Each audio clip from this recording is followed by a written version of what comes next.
João capítulo 6, a partir do versículo 50, diz assim a palavra do Senhor: Este é o pão que desce do céu, para que todo que nele comer não pereça. Eu sou o pão vivo que desceu do céu.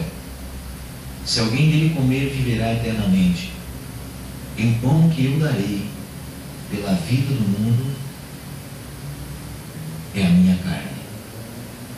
Disputavam, pois, os judeus entre si, dizendo: Como pode este dar-nos a comer a sua própria carne?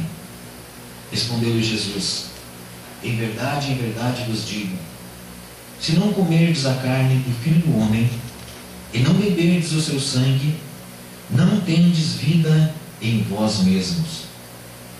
Quem comer a minha carne e beber o meu sangue tem a vida eterna, e eu o ressuscitarei no último dia.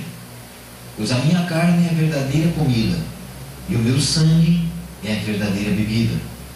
Quem comer a minha carne e beber o meu sangue, permanece em mim, e eu nele. Assim como o Pai que vive me enviou, e igualmente eu vivo pelo Pai, também quem de mim se alimenta, por mim viverá. Este é o pão que desceu do céu, em nada semelhante àquele que os vossos pais comeram, e contudo morreram. Quem comer este pão viverá eternamente. Estas coisas Jesus disse quando ensinava na sinagoga de Cafarnaum. Vamos orar ao Senhor. Meu Deus e meu Pai, nós nos colocamos diante da Tua presença nessa noite, Senhor, e queremos, Deus, nos apresentar diante do Senhor para te pedir perdão, nos arrependendo, Senhor Deus, de todas as nossas falhas, de todos os nossos pecados, Senhor, colocando diante do Senhor, Pai amado, as necessidades da Tua igreja, Pai, nessa noite, meu Deus, e confessamos diante do Senhor que estamos carentes, Senhor, pela Tua palavra nos alimentar. Como diz esse texto aqui, Senhor Deus, do Evangelho de João, que o Senhor é o pão para a vida eterna, Senhor. E nós queremos desse pão, e nós queremos desse alimento nessa noite, Senhor. Por isso, Deus amado, nos abençoa, Pai. Queremos, Pai, estar aqui, Senhor Deus, para receber este pão e este cálice nessa noite, Senhor Deus, para a nossa santa ceia, para receber o corpo e o sangue do Senhor sobre nossa vida, Pai. Mas queremos, Deus, antes de mais nada, nos colocarmos diante do Senhor, Pai, para que o Teu sangue se derrame sobre nós e nos perdoe todos os nossos pecados, Pai. Em nome do Teu Filho Jesus Cristo. Amém. Amém. Você pode tomar assento, então, em nome de Jesus. Diga assim comigo: quem comer a minha carne e beber o meu sangue, permanece em mim, e eu nele. Amém? São palavras de vida eterna do nosso Senhor Jesus Cristo. Essa noite nós vamos estar falando sobre coisas espirituais. Quando nós vemos aqui Jesus falando para esses amados aqui sobre essas coisas, nós vimos que muitas pessoas ali não acreditavam. Jesus estava falando ali a um povo aonde estavam seus discípulos, aonde estavam seus seguidores, mas também ali aonde haviam judeus, pessoas que não acreditavam em Jesus, pessoas que questionavam a Jesus. E aqui Jesus estava falando de coisas espirituais, amados. Não eram de coisas racionais, não eram de coisas que nós podemos analisar pela nossa razão.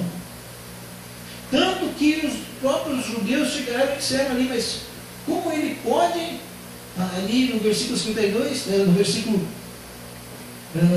52, assim, como pode esse dar-nos de comer a sua própria carne? Eles disputavam ali, eles falavam, eles olhavam para Jesus e diziam: mas esse homem é um impostor, esse homem está falando mentiras, está enganando o povo, como tantos apareciam naquela época, se dizendo o Messias, quantas doutrinas apareciam ali.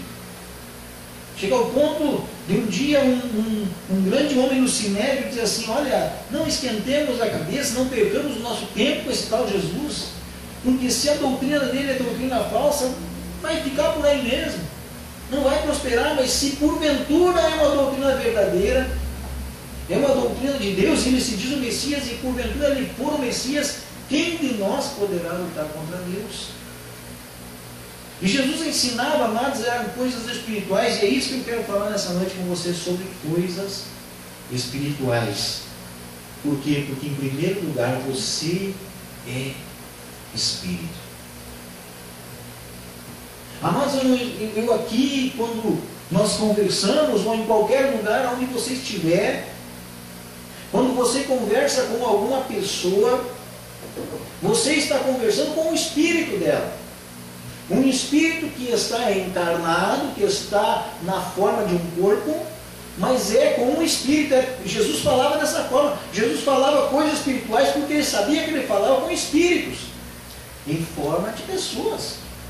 Tanto isso é verdade que se Jesus requerer o meu espírito agora, se o Senhor Deus requerer o meu espírito agora, não vai adiantar você falar comigo. Por quê? Porque aqui só vai ficar um monte de carne, de ossos, de células mortas. Então o que dá vida é o Espírito. O que dá vida para mim, o que dá vida para você, o que dá vida para todas as pessoas é o Espírito. E Jesus sabia disso, então ele falava direto ao Espírito. E somente aqueles que eram seres que queriam entender o que era ensinado no Espírito e compreendiam o que Jesus falava. Aqueles que estavam na carne não entendiam o que Jesus estava ensinando.